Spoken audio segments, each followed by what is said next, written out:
ಪ್ರಾಪ್ತಿ ಚಿತ್ರ teaser songs ಅಲ್ಲಿ ತುಂಬಾ ಇಷ್ಟ ಆಯಿತು. ತಪ್ಪದೇ ಈ ಹಾಡುಗಳಾಗ್ಬೋದು, ಸಿನಿಮಾ ಆಗ್ಬೋದು ಎಲ್ಲರಿಗೂ ಇಷ್ಟ ಆಗುತ್ತೆ ಅಂತ ನಾನು ನಂಬ್ಕೊಂಡಿದ್ದೀನಿ.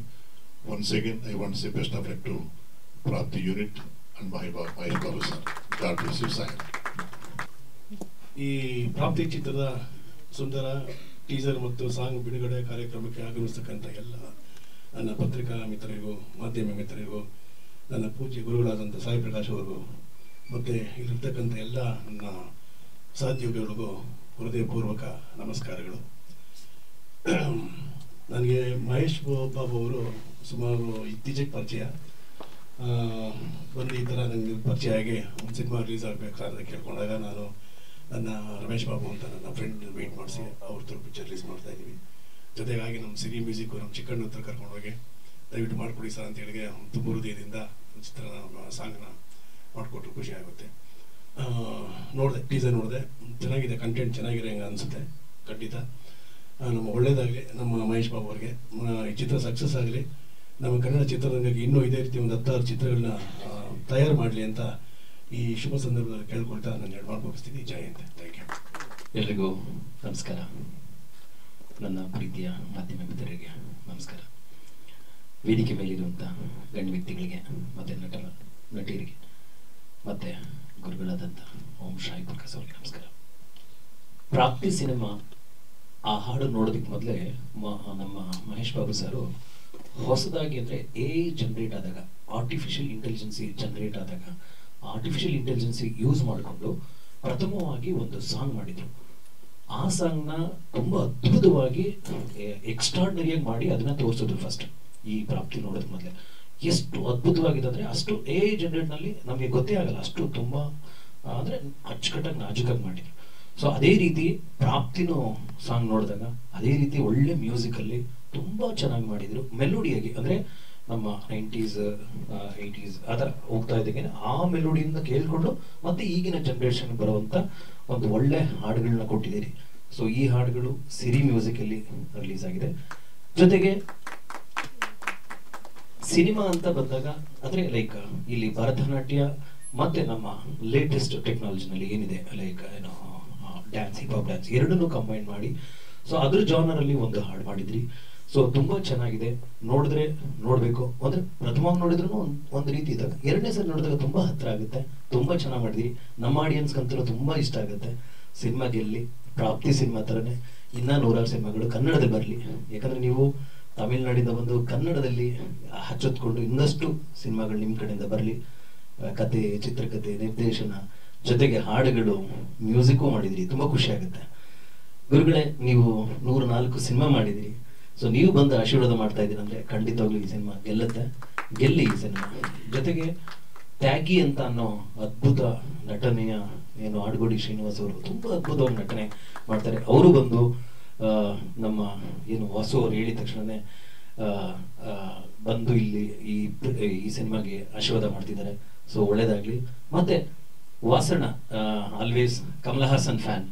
ಕಮಲ ಹಾಸನ್ ಅಂತ ಹೇಳಿದ್ರೆ ನಾನ್ ಫಸ್ಟ್ ಇರ್ತೀನಿ ಅಂತ ಹೇಳೋ ಹೊಸವರು. ಸೊ ಎಲ್ಲ ಅಂದ್ರೆ ಕನ್ನಡದವ್ರಿಗೆ ಏನೇ ಇರ್ಲೂ ಮುಂದೆ ಬಂದು ಸಪೋರ್ಟ್ ಮಾಡ್ತಾರೆ.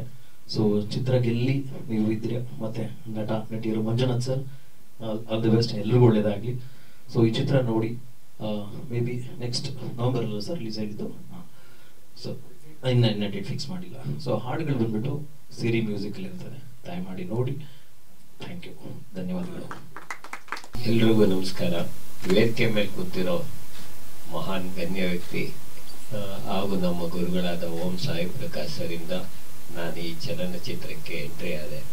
ನಂದು ಪ್ರೊಫೆಷನಲ್ಲಿ ಬಂದು ಮೆಡಿಕಲ್ ಡಿಪಾರ್ಟ್ಮೆಂಟಲ್ಲಿ ಎಕ್ಸ್ರೇ ಟೆಕ್ನಿಷಿಯನ್. ನನ್ನ ರಂಗಭೂಮಿ ಕಲಾವಿದನ್ನು ಪರಿಚಯ ಮಾಡಿದಂಥ ಸಾಯಿ ಪ್ರಕಾಶ್ ಅವರಿಗೆ ಹೃದಯಪೂರ್ವಕ ವಂದನೆಗಳು. ಮತ್ತು ವಿಕ್ಟ್ರಿ ವಾಸ್ ಅವರು ಸಿನಿಮಾದಲ್ಲಿ ನನಗೆ ತುಂಬ ಚಾನ್ಸ್ ಕೊಟ್ಟಿದ್ದಾರೆ. ಹಾಗೂ ಇದರಲ್ಲಿ ನಮ್ಮ ಡೈರೆಕ್ಟ್ರು ನಾನು ನೋಡೇ ಇರಲಿಲ್ಲ, ಅಂದರೆ ಪ್ರಾಪ್ತಿ ಪಿಕ್ಚರ್ ಡೈರೆಕ್ಟರ್ನ. ಬರೀ ಫೋನಲ್ಲಿ ಎಷ್ಟು ವಿನಯದಿಂದ ಮಾತಾಡಿದ್ರು ಅಂದಾಗ ನನಗಾಗಲೇ ಅಂತು ಪಿಕ್ಚರೂ ಅಷ್ಟೇ ಸೂಪರಾಗಿ ಮಾಡಿರ್ತಾರೆ ಅಂತ. ಅದೇ ರೀತಿ ಇನ್ನು ಹೆಚ್ಚಾಗಿ ಹೇಳ್ಕೊಬೇಕಾದ್ರೆ ಜಯಸೂರ್ಯ ಅಂದರೆ ನಮ್ಮ ಹೀರೋ, ಅವರು ನನಗೆ ತುಂಬ, ನಾನು ಅವ್ರ ಜೊತೆ 3 ಪಿಕ್ಚರಲ್ಲಿ ಆ್ಯಕ್ಟ್ ಮಾಡಿದ್ದೀನಿ. ಅವರು ತುಂಬ ಅಂದರೆ ಹೀರೋ ಅನ್ನೋದಕ್ಕಿಂತ ಅವ್ರು ಲೈಟ್ ಬಾಯ್ಸಿಂದ ಹಿಡಿದು ಪ್ರೊಡಕ್ಷನ್ ಬಾಯ್ ಎಲ್ಲ ಕೆಲಸನೂ ಅವರೇ ಮಾಡಿಬಿಡ್ತಾರೆ. ಅದಕ್ಕೆ ಅವ್ರನ್ನ ಹೀರೋ ಅಂತ ಹೇಳ್ಕೊಳ್ಳೋಕ್ಕೆ ನನಗೆ ತುಂಬ ಖುಷಿ ಆಗುತ್ತೆ. ಪಿಕ್ಚರು ತುಂಬ ಅದ್ಭುತವಾಗಿದೆ. ಮತ್ತು ನಮ್ಮನ್ನೆಲ್ಲ ತೊಗೊಂಡೋಗಿ ಎಲ್ರಿಗೂ ಎಸ್ಟಾಬ್ಲಿಷ್ಮೆಂಟ್ ಮಾಡೋವಂಥವ್ರು ಪತ್ರಿಕಾ ಮಾಧ್ಯಮದವರು, ಅವ್ರಿಗೆ ನನ್ನ ಹೃದಯಪೂರ್ವಕ ವಂದನೆಗಳನ್ನು ಅರ್ಪಿಸಿ ಮತ್ತೆ ಈ ಸಿನಿಮಾ ಯಶಸ್ವಿಯಾಗಲಿ ಅಂತ ಹಾರೈಸ್ತೀನಿ. ನಮಸ್ಕಾರ. Okay, my name is Kamal, and when we shot, Mr. Mahesh Babu met me and we did this movie. I'm from Bollywood, and you must have seen I work in Tarak Mehta Ka Ulta Chashma, and in Zee Kannada there is a serial comes Bhimrao Ambedkar. So I play Mantri over there. So, and I've done 5-6 Kannada movies. One with Shivanna sir, Mass Leader, Zero Made in India, and Tiger Gully. This is my 4th Kannada movie, and I'm so lucky that I don't know Kannada and I did 4 Kannada movies. So thank you very much. First of all, I love Kannada, Karnataka, Bangalore. I love because all my children also are in Bangalore, and I'm from Delhi. So I really love people of Kannada, and they've given me so much opportunity. Thank you very much, people of Kannada. And I like to thank my heroine, Mahesh Babuji, great person. He did everything. He's all in one. Music, direction, writing, everything he does. So great to have a director like him. And thank you very much all the chief guests who are on the stage and my actors. Thank you very much. Have a great day. Jai Karnataka, Jai Hind. ಎಲ್ರಿಗೂ ನಮಸ್ಕಾರ. ನಾನು ಗೌರಿ ಸಾಗರ್. ಮೂಲತಃ ನಾನು professional Bharatanatyam dancer. Mahesh sir ನನಗೆ ಈ ಕಥೆ ಹೇಳಿದಾಗ ನನಗೆ ಇದರಲ್ಲಿ ನನ್ನ ಪಾತ್ರ ಡ್ಯಾನ್ಸರ್ ಅಂದಾಗ ನನಗೆ ಬಹಳ ಇಷ್ಟ ಆಯಿತು. ನಂದು ಇದು ಮೊದಲನೇ ಚಿತ್ರ. ನಾನು ಹೇಳಿದೆ ಸರ್, ನನಗೆ ಅಭಿನಯದಲ್ಲಿ ಅಷ್ಟೊಂದು ಅನುಭವ ಇಲ್ಲ, ನೀನು ಮಾಡಮ್ಮ. ಬಿಕಾಸ್ ಅವ್ರು ನನ್ನ ವಿಡಿಯೋಸ್ ಎಲ್ಲ ನೋಡಿದ್ರು. ನಾನು ಸ್ಟೇಜ್ ಮೇಲೆ ಅಭಿನಯ ಸುಮಾರು ಮಾಡ್ತೀನಿ, ಬಟ್ ಸ್ಟೇಜ್ ಮೇಲೆ ಮಾಡುವಂತಹದ್ದು ಹಾಗೂ ಕ್ಯಾಮರಾ ಮುಂದೆ ಮಾಡುವಂತಹ ಅಭಿನಯ ತುಂಬಾನೇ ಸಾಕಷ್ಟು ಅಜಗಜಾಂತರ ವ್ಯತ್ಯಾಸ ಇರುತ್ತೆ. ಸ್ಟೇಜ್ ಮೇಲೆ ಮಾಡುವಾಗ ನಾವು ಒಂದು ಆಡಿಟೋರಿಯಂ ಅಲ್ಲಿ ತಗೊಂಡ್ರೆ, ದೊಡ್ಡ ಆಡಿಟೋರಿಯಂ ಆಗಿರ್ಬೋದು, ಕೊನೆಯಲ್ಲಿ ಕುಳಿತಿರುವಂತಹ ವ್ಯಕ್ತಿಗೆ ನಮ್ಮ ಅಭಿನಯ ರೀಚ್ ಆಗಬೇಕು. ಆದ್ರೆ ಕ್ಯಾಮರಾ ಮುಂದೆ ಮಾಡುವಾಗ ತುಂಬಾ ಸಟಲಿಟಿ ಇರಬೇಕು, ಕಂಟ್ರೋಲ್ ಅಭಿನಯ ಇರಬೇಕು. ಸೊ ಈ ಅನುಭವನ ಕೊಟ್ಟಿದ್ದಾರೆ ನನಗೆ, ಹಾಗೂ ಸುಮಾರು ವಿಷಯ ತಿಳಿಸ್ಕೊಟ್ಟಿದ್ದಾರೆ Mahesh sir. Thank you so much for trusting me and ಈ ಒಂದು ಅವಕಾಶ ಕೊಟ್ಟಿದ್ದಕ್ಕೆ ಧನ್ಯವಾದ. ಹಾಗೂ ನಮ್ಮ ಇವರು ಹೀರೋ ಜಯಸೂರ್ಯ ಅವ್ರ ಒಟ್ಟಿಗೆ ಮಾಡಿದಂತಹ ಚಿತ್ರ ಇದು. ಆ್ಯಂಡ್ ತುಂಬ ಒಳ್ಳೆಯ ಅನುಭವ ಇತ್ತು. ಇವ್ರ ಜೊತೆ ಆ್ಯಕ್ಟ್ ಮಾಡುವಾಗ ತುಂಬ ಮೋಟಿವೇಟ್ ಮಾಡ್ತಾ ಇದ್ರು, ಆ್ಯಂಡ್ ತುಂಬ ಕೋಆರ್ಡಿನೇಷನ್ ಚೆನ್ನಾಗಿತ್ತು. ಒಳ್ಳೆಯ ಎಕ್ಸ್ಪೀರಿಯನ್ಸ್ ಆಯಿತು. And totally it was I would say it's A family entertainer ಅಂತ ಹೇಳ್ಬೋದು. ತುಂಬ ಸೈಕಲಾಜಿಕಲ್ ಥ್ರಿಲ್ಲರ್ ಅಂಶ ಇದೆ, ಹಾಗೂ ಹಾರರ್ ಅಂಶ ಇದೆ. ಸೊ ಟೋಟಲ್ ಎಂಟರ್ಟೈನರ್ ಅಂತ ಹೇಳ್ಬೋದು. ಆ್ಯಂಡ್ ಇಡೀ ಟೀಮ್ಗೆ ಬೆಸ್ಟ್ ವಿಶಸ್ ಹೇಳಕ್ಕೆ ಇಷ್ಟಪಡ್ತೀನಿ. ಸೊ ನಮ್ಮ ಪ್ರಾಪ್ತಿ ಮೂವಿ ಸೂಪರ್ ಹಿಟ್ ಆಗಲಿ ಅಂತ ಆಶಿಸ್ತೀನಿ. Thank you. ನಾನು ಸಣ್ಣ ಪುಟ್ಟ ಪಾತ್ರಗಳು ಮಾಡಿಕೊಂಡು ಬರ್ತಾ ಇದ್ದಂಥ ಒಂದು ಆರ್ಟಿಸ್ಟು. ವಿಲನ್ ಆಗಿ ಕೂಡ ಮಾಡಿದ್ದೀನಿ, ರಾಜ್ ಬಹದ್ದೂರ್ ಅಂತ. ಹೀಗೆ ನನ್ನನ್ನು ಗುರುತಿಸಿ ನನಗೊಂದು ಚಾನ್ಸ್ ಕೊಟ್ಟು ಪ್ರಾಪ್ತಿನಲ್ಲಿ ನಾಯಕ ನಟನಾಗಿ ಮಾಡಿದಂಥ ಮಹೇಶ್ ಬಾಬು ಸರ್ಗೆ ಮೊದಲು ಧನ್ಯವಾದಗಳು ಹೇಳ್ತೀನಿ. ಹಾಗೆ ನಮಗೆ ಕಲಾವಿದರು, ಹಿರಿಯ ಕಲಾವಿದರಾದಂಥ ನಮ್ಮ Sai sir, director come actor come well wisher ಆಗಿರುವಂತಹ ನಮ್ಮ ಕನ್ನಡ ಇಂಡಸ್ಟ್ರಿಗೆ ಅಂಥವ್ರು ಬಂದು ನಮ್ಗೆ ಆಶೀರ್ವಾದ ಮಾಡ್ತಾ ಇದ್ದಾರೆ ಅಂದರೆ ನನಗೆ ತುಂಬಾನೇ ಸಂತೋಷ ಆಗ್ತಾ ಇದೆ. ಈ ಥರ ನಮಗೆ ಹೊಸ ಕಲಾವಿದರಿಗೆ ಈ ಥರ ಪ್ರೋತ್ಸಾಹ ಕೊಟ್ಟರೆ ನಮಗೆ ಇನ್ನು ಮುಂದೆ ಏನಾದರೂ ಮಾಡ್ಬೋದು ಅನ್ನೋ ಒಂದು ಉತ್ಸಾಹ ತುಂಬಿ ನಮಗೆ ಬಂದು ಒಂದು ಸಹಾಯ ಒಂದು ಆಶೀರ್ವಾದ ಮಾಡ್ತಾ ಇದ್ದಾರೆ ಅಂದರೆ ನಮಗೊಂದು ದೊಡ್ಡ ಖುಷಿಯಾಗುತ್ತೆ. ವಾಸು ಸರ್ ನಮಗೆ ಮೊದಲನಾಗೆ ಗಾಂಧಿನಗರಲ್ಲಿ ನಮಗೆ ಅಷ್ಟೊಂದು ಯಾವುದು ಲಿಂಕ್ ಇರಲಿಲ್ಲ. ನಮ್ಮ ವಿಕ್ಟರಿ ವಾಸು ಅವರು ನಮಗೆ ಮುಂದೆ ನಿಂತ್ಕೊಂಡು ಪ್ರತಿಯೊಂದು ಸ್ಟೆಪ್ಪಲ್ಲೂ ನಮಗೆ ಎಲ್ಲ ಒಂದು ಸಹಾಯ ಮಾಡಿ ಎಲ್ಲರ ದಾರಿ ತೋರಿಸಿ ದಾರಿ ದೀಪನೇ ಆಗಿದ್ದಾರೆ ನಮಗೆ. ಅವ್ರಿಗೂ ಒಂದು ಧನ್ಯವಾದಗಳಾಗಿ ಹೃದಯಪೂರ್ವಕ ಧನ್ಯವಾದಗಳು. ಹಾಗೆ ನಮ್ಮ ಸಿರಿ ಮ್ಯೂಸಿಕ್ ಚಿಕ್ಕಣ್ಣ ಸರ್ ಅವರು ಅಷ್ಟೇ ನಮ್ಮ ಒಂದು ಒಳ್ಳೆ ಒಂದು ಹೊಸ ಕಲಾವಿದರಿಗೆ ಒಂದು ಪ್ರೋತ್ಸಾಹ ಕೊಟ್ಟು ಕಂಪನಿನಲ್ಲಿ ಸಾಂಗ್ ಎಲ್ಲ ರಿಲೀಸ್ ಮಾಡಿ ಒಳ್ಳೆ ಪ್ರೋತ್ಸಾಹ ಕೊಡ್ತಾ ಇದ್ದಾರೆ. ಅವ್ರಿಗೂ ಧನ್ಯವಾದಗಳು. ಹಾಗೆ ಎಲ್ಲ ಇಲ್ಲಿ ಬಂದಿರುವಂತಹ ಪತ್ರಿಕಾ ಮಾಧ್ಯಮದವರಿಗೆ ಎಲ್ಲರಿಗೂ ಹೃದಯಪೂರ್ವಕ ಧನ್ಯವಾದಗಳು. ಸಿನಿಮಾ ಬಗ್ಗೆ ಹೇಳ್ಬೇಕಾದ್ರೆ ಒಂದು ಈಗಿನ ಕಾಲದಲ್ಲಿ ಫೈಟ್ಸು ಕಾಮಿಡಿ ಅದು ಇದು ಎಲ್ಲವೂ ತುಂಬಿರುತ್ತೆ. ಬಟ್ ಇವರು ಒಂಥರ ಕ್ಲಾಸ್ ಮೂವಿ, ಒಂದು ಹಾರರ್, ಒಂದು ಡೀಸೆಂಟ್ ಕ್ಲಾಸಿಕಲ್ ಮೂವಿ ಡಿಫ್ರೆಂಟ್ ಆಗಿ ಮಾಡಿದ್ದಾರೆ.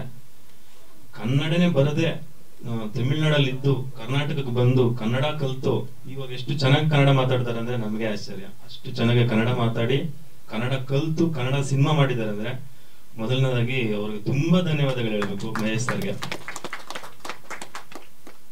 ಹಾಗೆ ನಮ್ಮ ಗೌರಿ ಸಾಗರ್ ಅವರು ತುಂಬಾ ಒಳ್ಳೆ ಡ್ಯಾನ್ಸರು. ನನಗೆ ಡ್ಯಾನ್ಸ್ ಅನ್ನೋದೇ ಅಷ್ಟೊಂದು ಬಂದಿರಲಿಲ್ಲ, ಬರ್ತಾನೂ ಇರಲಿಲ್ಲ. ತುಂಬಾ ಕೋಆಪರೇಟಿವ್ ಮಾಡಿ ಡ್ಯಾನ್ಸ್ ಎಲ್ಲ ಕಲಿಸಿ ತುಂಬಾ ಚೆನ್ನಾಗಿ ನಮಗೆ ಕೋಆಪರೇಟ್ ಮಾಡಿ ಅಭಿನಯ ಮಾಡಿದ್ದಾರೆ. ಹಾಗೆ ನಮ್ಮ ನಿಖಿತಾ ಅವರು ಅಷ್ಟೇ ಒನ್ ಆಫ್ ದ ಹೀರೋಯಿನ್. ಅವರು ತುಂಬಾ ಕೋಆಪರೇಟ್ ಮಾಡಿ ತುಂಬಾನೇ ಎಲ್ಲ ತರನು ಸಹಾಯ ಮಾಡಿ ಎಲ್ಲ ತರನು ನಮ್ಗೆ ಆರ್ಟಿಸ್ಟ್ಗಳಿಗೆಲ್ಲ ಒಂದು ಹೊಂದಾಣಿಕೆನಲ್ಲಿ ಎಲ್ಲರೂ ಹೊಂದಾಣಿಕೆ ಮಾಡಿ ಸಿನಿಮಾ ಮುಗಿಸ್ಕೊಂಡಿದೀವಿ. ನಿಮ್ಮ ಎಲ್ಲ ಆಶೀರ್ವಾದ ನಮಗಿದ್ರೆ ಸಿನಿಮಾ ನಮಗೆ ಚೆನ್ನಾಗಿ ಓಡುತ್ತೆ. ಪತ್ರಿಕಾ ಮಾಧ್ಯಮದವರು ಮೊದಲನೇದಾಗಿ ನಮಗೆ ತುಂಬಾ ಒಂದು ಪ್ರೋತ್ಸಾಹ ಕೊಟ್ಟು ಒಂದು ಚೂರು ನಮಗೆ ತಳೆದ್ರೆ ನಾವು ನೆಕ್ಸ್ಟ್ ಇನ್ನೊಂದು ಮೂವಿ ಮಾಡೋದಕ್ಕೆ ನಮಗೆ ತುಂಬಾನೇ ಅವಕಾಶ ಸಿಗುತ್ತೆ. ಕ್ಯಾರೆಕ್ಟರ್ ಬಗ್ಗೆ, ನಮ್ಮ ಕ್ಯಾರೆಕ್ಟರ್ ಬಗ್ಗೆ ಇದರಲ್ಲಿ ಕ್ಯಾರೆಕ್ಟರ್ ಅಂದ್ರೆ ಒಂದು ಸಾಧಾರಣ ಜೀವನದಲ್ಲಿ ಒಬ್ಬ ಸಕ್ಸಸ್ಫುಲ್ ಆಗಿ ಒಂದು ಫ್ಯಾಮಿಲಿ ಇರುತ್ತೆ. ಫ್ಯಾಮಿಲಿನಲ್ಲಿ ತೊಂದರೆ ಆದವಾಗ ಅವ್ರು ಏನ್ ಅಪ್ಸೆಟ್ ಆಗ್ತಾರೆ ಆ ತರ ಬರುತ್ತೆ ಸ್ಟೋರಿ. ಮತ್ತೆ ಮ್ಯೂಸಿಕ್ ಥೆರಪಿ ಎಷ್ಟಾಗಿರ್ತಾರೆ ಪ್ರೊಫೆಷನಲ್ ಆಗಿ. ಮ್ಯೂಸಿಕ್ ಇಂದ ಮನುಷ್ಯರಿಗೆ ಯಾವ ಕಾಯಿಲೆ ಇದ್ರೆ ವಾಸಿ ಮಾಡಬಹುದು, ಮ್ಯೂಸಿಕ್ ಎಷ್ಟು ಶಕ್ತಿ ಇದೆ, ಈ ರೀತಿ ಅದ್ರ ಬಗ್ಗೆ ಇನ್ವೆಸ್ಟಿಗೇಷನ್ ಮಾಡಿ ಒಬ್ರಿಗೆ ಒಂದು ಏನ್ ಫೋಬಿಯಾ, ಅದು ನೆಕ್ರೋಫೋಬಿಯಾ ಅನ್ನೋ ಒಂದು ಕಾಯಿಲೆ ವಾಸಿ ಮಾಡುವಂತದ್ದು ರಿಯಲ್ ಆಗಿ ನಡೆದಿರುವಂತ ವಿಚಾರನ ಇಟ್ಕೊಂಡು ಆ ಕಾನ್ಸೆಪ್ಟ್ ನ ಇದ್ರಲ್ಲಿ ಯೂಸ್ ಮಾಡಿ ಈ ತರ ಹಾರರ್ ಎಲ್ಲ ಮಿಕ್ಸ್ ಬರುತ್ತೆ. ಈ ತರ ಜನರು ಈ ಮೂವಿ ಸರ್. ಎಲ್ರಿಗೂ ನಮಸ್ಕಾರ. ನನ್ನ ಹೆಸರು ಕಳಸಾ ಮಂಜುನಾಥ್ ಭಟ್ ಅಂತ. ಸೀರಿಯಲ್ಗಳಲ್ಲಿ ನನ್ನನ್ನು ನೀವು ನೋಡಿರ್ಬೋದು. ಹೀರೋಯಿನ್ ಅಪ್ಪ, ಎಲ್ಲಿ ಹೋದ್ರು ನನಗೆ ಹೀರೋಯಿನ್ ಅಪ್ಪನ ರೋಲ್ನೇ ಕೊಡೋದು. ಇಲ್ಲೂ ಸಹ ಮಹೇಶ್ ಬಾಬು ಅವರು ನನ್ನ ಕರೆದು ಹೀರೋಯಿನ್ ಅಪ್ಪನ ರೋಲ್ನೇ ಕೊಟ್ಟಿದ್ದಾರೆ. ಮಹೇಶ್ ಬಾಬು ಅವರು ನನಗೆ ಪರಿಚಯನೇ ಇರಲಿಲ್ಲ. ಯಾರ ಮುಖಾಂತರನೂ ಫೋನ್ ಬಂತು, ಹೋದೆ, ಕಮಿಟ್ ಆದೆ. ಕಮಿಟ್ ಆಗಿ ಫಸ್ಟ್ ಡೇ ಹೋದೆ ನಾನು. ಇನ್ನು ಶಾರ್ಟ್ ರೆಡಿ ಆಯ್ತು, ಡೈಲಾಗ್ ಇನ್ನೂ ಬಂದಿಲ್ಲಲ್ಲ ಅಂತಿದ್ದೀನಿ. ಸರ್ ಡೈಲಾಗ್ ಏನು ಸರ್? ಅವ್ರು ಇಂಗ್ಲೀಷಲ್ಲಿ ರೆಡಿ ಮಾಡ್ಕೊಂಡಿದ್ದಾರೆ. ಶಾಕ್ ನನಗೆ. ಇಂಗ್ಲೀಷ್ ಡೈಲಾಗ್ ಇದೆ ಅಲ್ಲಿ ಅಂದ್ರೆ, ಸರ್ ನೀವು ಕನ್ನಡದವರಲ್ವಾ, ಅದನ್ನು ಟ್ರಾನ್ಸ್ಲೇಟ್ ಮಾಡ್ಕೊಳ್ಳಿ ಅಂದ್ಬಿಟ್ರು ಕೂಲಾಗಿ. ನಾನು ಹಿಂಗಾದ್ರೆ ಹೇಗೆ ಫಿಲಮು ಅಂತ ಯೋಚನೆ ಮಾಡಿದೆ. ಅದು ಮೊದಲನೇ ದಿನ ಆಗಿದ್ದು ಮಾತ್ರ. ಮುಂದೆ ಬರ್ತಾ ಬರ್ತಾ ಒಂದು 12-13 ದಿನ ನಾನು ಆಕ್ಟ್ ಮಾಡಿದೆ ಈ ಫಿಲ್ಮಲ್ಲಿ. ನಾನು ಅವ್ರ ಜೊತೆ ಬೆರೆತು ಹೋಗಿದ್ದೆ ಅಂತ ಅನ್ಸುತ್ತೆ. ಅವ್ರು ಏನ್ ಹೇಳ್ತಿದ್ರು ಅದನ್ನ ತಕ್ಷಣ ನಾನು ಕನ್ನಡದಲ್ಲಿ ಹೇಳ್ಕೊಂಡು ಹೋಗ್ತಾ ಇದ್ದೆ. ಒಬ್ಬ ಮನುಷ್ಯ ಚೆನ್ನೈನಿಂದ ಬಂದು ಇಲ್ಲಿ ಡೈಲಾಗ್ ಬರೆಯಕ್ಕೆ ಒಬ್ರು ಇರ್ತಾರೆ, ಮ್ಯೂಸಿಕ್ಗೆ ಒಬ್ರು ಇರ್ತಾರೆ, ಸ್ಕ್ರೀನ್ ಪ್ಲೇ ಬರೆಯಕ್ಕೆ ಒಬ್ರು ಇರ್ತಾರೆ. ಪ್ರತಿಯೊಂದು ಕೆಲಸ ಒಬ್ಬೊಬ್ಬೊಬ್ಬರು ಮಾಡ್ಕೊಂತ ಹೋಗ್ತಾರೆ. ಆದ್ರೆ ಈ ಮನುಷ್ಯ ಎಲ್ಲಾ ಕೆಲಸನೂ ಒಬ್ಬರೇ ಮಾಡಿದ್ದಾರೆ. ಎಲ್ಲಾ ಕೆಲಸನೂ ಮ್ಯೂಸಿಕ್ಕು ಅವರೇ ಮಾಡಿದ್ದಾರೆ, ಆಮೇಲೆ ಎಡಿಟಿಂಗು ಸಹ ಅವರೇ ಮಾಡಿದ್ದಾರೆ. ಆರ್ಟಿಫಿಷಿಯಲ್ ಇಂಟೆಲಿಜೆನ್ಸ್ ಅಲ್ಲಿ ಎಡಿಟಿಂಗ್ ಸಹ ಮಾಡಿದ್ದಾರೆ. ನನಗೆ ಈ ಒಂದು ಲೆವೆಲ್ಗೆ ಫಿಲಮ್ ಬರುತ್ತೆ ಅಂತ ನನಗೆ ಅನ್ಸೇ ಇರಲಿಲ್ಲ. ಫಸ್ಟ್ ಡೇ ಹೋದಾಗ ಹೋಯ್ತು, ಓಕೆ ಆಕ್ಟ್ ಮಾಡಕ್ ಬಂದಿದ್ದೀನಿ, ನನ್ನ ಕೆಲಸ ಅದು, ಇನ್ನೇ ಗಲಾಟೆ ಮಾಡಬಾರ್ದು ಅಂತ ನನ್ನ ಪಾಡಿ ನಾನಿದ್ದೆ. ಬಟ್ ಫಿಲಮ್ ಮುಗಿಸಿ ಈ ಲೆವೆಲ್ಗೆ ಬಂದಿದ್ದು ನೋಡಿ ನನಗೆ ನಿಜವಾಗ್ಲೂ ಮಹೇಶ್ ಬಾಬು ಅವರಿಗೆ ನಾನು ಕೃತಜ್ಞನಾಗಿರ್ತೀನಿ ಅಂತ ಹೇಳ್ಕೊಳ್ತೀನಿ, ಇಷ್ಟಪಡ್ತಾ ಇದ್ದೀನಿ. ಇದು ರಿಯಲಿ ಗ್ರೇಟ್. ಅಂತಹ ಒಂದು ಒಳ್ಳೆ ವರ್ಕ್ ಅನ್ನು ಅವ್ರು ಮಾಡಿದ್ದಾರೆ. ಆಮೇಲೆ ಆರ್ಟಿಸ್ಟ್ಗಳು, ನನ್ನ ಜೊತೆ ಆರ್ಟಿಸ್ಟ್ಗಳು ಎಲ್ಲ ಗೊತ್ತಿದ್ದವರೇ. ಹಾಗಾಗಿ ನನ್ನ ಜೊತೆ ನಾನು ಅವ್ರ ಜೊತೆ ತುಂಬಾ ಮಿಂಗಲ್ ಆಗ್ತಿದ್ದೆ. ಆಮೇಲೆ ಇವತ್ತು ಸ್ಟೇಜ್ ಮೇಲೆ ಇರುವಂತಹ ಗಣ್ಯರ ಬಗ್ಗೆ ಒಂದು ಮಾತು ಹೇಳಲೇಬೇಕು. ಸಾಯಿ ಪ್ರಕಾಶ್ ಅವರು ಇವತ್ತಿಗೂ ನವೆಂಬರ್ 1ನೇ ತಾರೀಕು ನನಗೊಂದು 4 ಫೋನ್ ಬರುತ್ತೆ.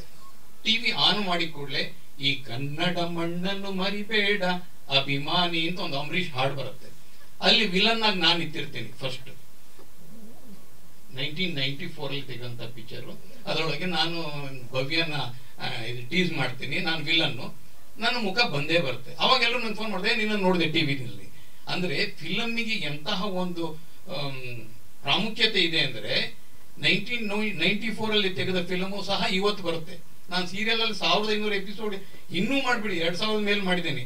ಆದ್ರೂ ಟಿವಿ ಸೀರಿಯಲ್ಗಳು ನಾನೇನು ಬೈತಾ ಇಲ್ಲ, ಬಟ್ ಅದೇನಾಗುತ್ತೆ ನ್ಯೂಸ್ ಪೇಪರ್ ತರ. ನಿನ್ನೆ ನ್ಯೂಸ್ ಪೇಪರ್ ಇವತ್ತು ಯಾರು ಓದಲ್ಲ, ಆದ್ರೆ ಫಿಲಮ್ ಹಾಗಲ್ಲ. ಇವತ್ತಿಗೂ November 1ನೇ ತಾರೀಕು ನಂಗೆ ಒಂದು 4 ಫೋನ್ ಬರುತ್ತೆ. ಅದಕ್ಕೆ ನಾನು ಆಕ್ಚುಲಿ ಸಾಯಿ ಪ್ರಕಾಶ್ ಸರ್ ಅವರಿಗೆ ಆಮೇಲೆ ವಾಸು ಸರ್ ಅವರಿಗೆ ನಾನು ಧನ್ಯವಾದ ಹೇಳಲೇಬೇಕು. ಅವರಿಂದನೇ ನನಗೆ ಚಾನ್ಸ್ ಸಿಕ್ಕಿದ್ದು. ನನ್ನ ಹೆಸರು ನಿಖಿತಾ ರಾಮ್ ಅಂತ. ಮಹೇಶ್, ಇದು ನನ್ನ 2ನೇ ಸಿನಿಮಾ. ಮಹೇಶ್ ಬಾಬು ಸರ್ ನನಗೆ ಇದರಲ್ಲಿ ಒಂದು ಲೀಡ್ ರೋಲ್ ಕೊಟ್ಟಿರೋದು ನನ್ನ ಪುಣ್ಯ. ಅದನ್ನು ನನ್ನ ಪಾತ್ರ ಏನಿದೆಯೋ ಅದನ್ನು ನಾನು ಚೆನ್ನಾಗಿ ನಿಭಾಯಿಸ್ಕೊಂಡು ಹೋಗಿದ್ದೀನಿ. ಅವ್ರಿಗೆ ತುಂಬ ಥ್ಯಾಂಕ್ಸ್ ಹೇಳಕ್ಕೆ ನಾನು ಇಷ್ಟಪಡ್ತೀನಿ. ನನ್ನನ್ನು ಇದರಲ್ಲಿ ತುಂಬ ಚೆನ್ನಾಗಿ ತೋರಿಸಿದ್ದಾರೆ, ತುಂಬ ಚೆನ್ನಾಗಿ ಬೆಳೆಸಿದ್ದಾರೆ. ಎಲ್ಲರೂ ನೋಡೋ ಥರ ಒಂದು ವೇದಿಕೆ ಕೊಟ್ಟಿದ್ದಾರೆ. ಅದಕ್ಕೆ ನಾನು ಚಿರಋಣಿ ಆಗಿರ್ತೀನಿ. Thank you so much. Prapti ಪ್ರತಿಯೊಂದು ಟೀಮಿಗೂ ನನ್ನ ಧನ್ಯವಾದ ತಿಳಿಸ್ತಾ ಇದ್ದೀನಿ. ಪ್ರತಿಯೊಬ್ಬರು ಕನ್ನಡ ಮೂವಿ ನೋಡಿ ತುಂಬ ಚೆನ್ನಾಗಿ ಮೂಡ್ ಬಂದಿದೆ ಅಂತ ಅನ್ಕೊತೀನಿ. ತುಂಬ ಚೆನ್ನಾಗಿದೆ ಅನ್ಕೊತೀನಿ. ದಯವಿಟ್ಟು ಎಲ್ಲರೂ ನೋಡಿ ನಮ್ಮನ್ನು ಸಹಕರಿಸಿ. ಇಡೀ ನಮ್ಮ ಟೀಮಿಗೆ ಥ್ಯಾಂಕ್ಸ್ ಹೇಳಕ್ಕೆ ಇಷ್ಟಪಡ್ತೀನಿ. ಸೊ ಇದು ಬಂದು ಕನ್ನಡನಲ್ಲಿ ನಂದು ಫಸ್ಟ್ ಮೂವಿ ಪ್ರಾಪ್ತಿ ಅಂತ. ಇದನ್ನು ಮಾಡೋದಕ್ಕೆ ಐಡಿಯಾ ನಾನು ಇದಕ್ಕೆ ಬೇಕಾಗಿ ಬಂದದ್ದು. ತಮಿಳ್ನಾಡಿಂದ ಇಲ್ಲಿ ಬಂದಿದೆ ಮೂವಿ ಮಾಡೋದು ಬೇಕಾಗಿ. ಸೊ ಇಲ್ಲಿ ಬಂದು ನೋಡಿದ ತಕ್ಷಣ ಎಲ್ಲ ಪರಿಚಯ ಆದರು. ಇವರು ಜಯಸೂರ್ಯ ಫಸ್ಟ್ ಇಂಟ್ರೊಡ್ಯೂಸ್ ಆದರು. ಅವರು ಬಿತ್ಕೊಂಡು ಮೂವಿ ಮಾಡೋಣ ಅಂತ ಪ್ಲ್ಯಾನ್ ಮಾಡಿ ಬಂದದ್ದು. ಇಲ್ಲಿ ಬಂದ ಮೇಲೆ ಫಿಲ್ಮ್ ಇಂಡಸ್ಟ್ರಿ ಚೆನ್ನಾಗಿತ್ತು, ತುಂಬ ಚೆನ್ನಾಗಿತ್ತು ನನಗೆ ಕಂಪೇರ್ ಟು ತಮಿಳ್ನಾಡು. ಅಲ್ಲಿ ಒಂದು ಕಾಂಪಿಟೇಷನ್ ಜಾಸ್ತಿ, ಬಟ್ ಕೋಆಪ್ರೇಷನ್ ಸ್ವಲ್ಪ ಕಡಿಮೆ. ಇಲ್ಲಿ ಬಂದು ಫುಲ್ ಕೋಆಪ್ರೇಷನ್ ಇದೆ. ನಾನೆಲ್ಲ ನೋಡಿದ ತಕ್ಷಣ ಇವರು ನೋಡಿ ವಾಸು ಸರ್ ನೋಡಿದರೆ ಇವರೊಂದು ಬ್ರದರ್ ಥರನೇ. ಇಷ್ಟೇ ಒಂದು ಸ್ವಲ್ಪ ದಿನದಲ್ಲಿ ಇಷ್ಟೊಂದು ಬ್ರದರ್ ಥರ ಇಷ್ಟು ಹೆಲ್ಪ್ ಮಾಡೋರು ನಾನು ನೋಡಿಲ್ಲ. ಸೊ ಇವರು ಸಿಕ್ಕಿದ್ರು. ಆಮೇಲೆ ಒಬ್ಬರಾ ಸಿಕ್ಕಿದ್ರು ಡಿಸ್ಟ್ರಿಬ್ಯೂಟರ್ ರಮೇಶ್ ಬಾಬು ಸರ್. ಎಲ್ಲ ಸಿಕ್ಕಿದ ಮೇಲೆ ನನಗೆ ತುಂಬ ಖುಷಿ ಆಯಿತು. ಸರಿ ಒಂದು ಮೂವಿ ಮಾಡಿಬಿಡೋಣ ಅಂತ ಮಾಡಿದೆ. ಸೊ ಇದು ಮಾಡಿ ಈಗ ಜಸ್ಟ್ ಒಂದು 6 months ಬ್ಯಾಕ್ ಸ್ಟಾರ್ಟ್ ಮಾಡಿ ಎಲ್ಲ ಮಾಡಿದ್ದು. ಈಗ ಮಾಡಿ ಈಗ ರಿಲೀಸ್ಗೆ ರೆಡಿ ಆಗಿದೆ. ಡೇಟ್ ಫಿಕ್ಸ್ ಮಾಡಿಲ್ಲ. ಇನ್ನು ಈ ಥರ ಒಂದು 40 ಜನ ಆ್ಯಕ್ಟ್ ಮಾಡಿದ್ದಾರೆ ಸರ್ ಟೋಟಲ್. ಸರ್ ನಾನು ಒಂದು ಸಾಂಗ್ನಲ್ಲಿ ಬಂದೆ ನೋಡಿದಿಲ್ಲ. 1 2 3 4 ಹೇಳ್ತೀನಿ. ಮ್ಯೂಸಿಕ್ ಡೈರೆಕ್ಟರ್ ಬರ್ತೀನಿ. ಎಲ್ಲ ಬ್ಯಾಂಗ್ಳೂರ್ ಸರ್, ಕಂಪ್ಲೀಟ್ ಬ್ಯಾಂಗ್ಳೂರ್. ಎಲ್ಲ ಇಲ್ಲಿ ಬ್ಯಾಂಗ್ಳೂರೇ ಸರ್. ಟೋಟಲ್ 5 ಸಾಂಗ್ಸ್ ಇದೆ. ಮೂವಿನಲ್ಲಿ 4 ಸಾಂಗ್ಸ್ ಬರುತ್ತೆ. 1 ಸಾಂಗ್ ಎಕ್ಸ್ಟ್ರಾ ಮಾಡಿದೆ ನಾನು. ಅದು ಬಂದು ಮೂವಿಗೆ ಆ್ಯಡ್ ಮಾಡಿದ್ರೆ ಟೈಮ್ ಶಾರ್ಟೇಜ್, ಅದು 1 ಸಾಂಗ್ ಕಟ್ ಮಾಡಿದೆ. ಟೋಟಲ್ 5 ಸಾಂಗ್ಸ್ ಮೂವಿನಲ್ಲಿದೆ. ಇದನ್ನು ಹಾಡಿದ್ರು ನೋಡಿದ್ರೆ SP ಶೈಲಜಾ ಮೇಡಮ್ ಹಾಡಿದ್ದಾರೆ. ನಾನು ಹಾಡಿದ್ದೀನಿ. ನೀವು ಕೇಳಿದ ಹಾಡಿದ್ರೆ ನಾನು ಹಾಡಿದ್ದು duet song. So first song. Second ಬಂದು ಮಲಯಾಳಂದ ರಾಧಿಕಾ ಅಂತ ಒಂದು ಆರ್ಟಿಸ್ಟ್ ಸಿಂಗರ್ ಹಾಡಿದ್ದಾರೆ.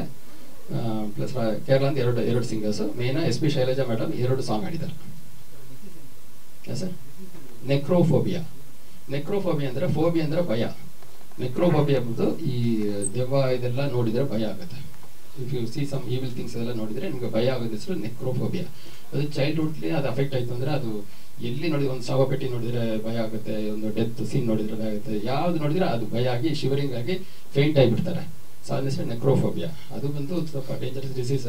ಅದಕ್ಕೆ ಸೈಕೋ ಆಗೋದೆಲ್ಲ ಇದು ಈ ನೆಕ್ರೋಫೋಬಿಯಾ ಬೇಸ್. ಇದನ್ನು ಬೇಸ್ ಮಾಡಿ ಅವ್ರಿಗೆ ಆ ಪ್ರಾಬ್ಲಮ್ ಆಗುತ್ತೆ. ಎಲ್ಲರಿಗೂ ಆಗುತ್ತೆ, ಜೆಂಟ್ಸ್ಗೂ ಬರುತ್ತೆ, ಲೇಡೀಸ್ ಬರುತ್ತೆ, but mostly ladies are affected more. ಇದು ಒಂದು ಅವ್ರಿಗೆ ಭಯ ಜಾಸ್ತಿ ಆಯಿತು ಅಂದರೆ ಈ ಪ್ರಾಬ್ಲಮ್.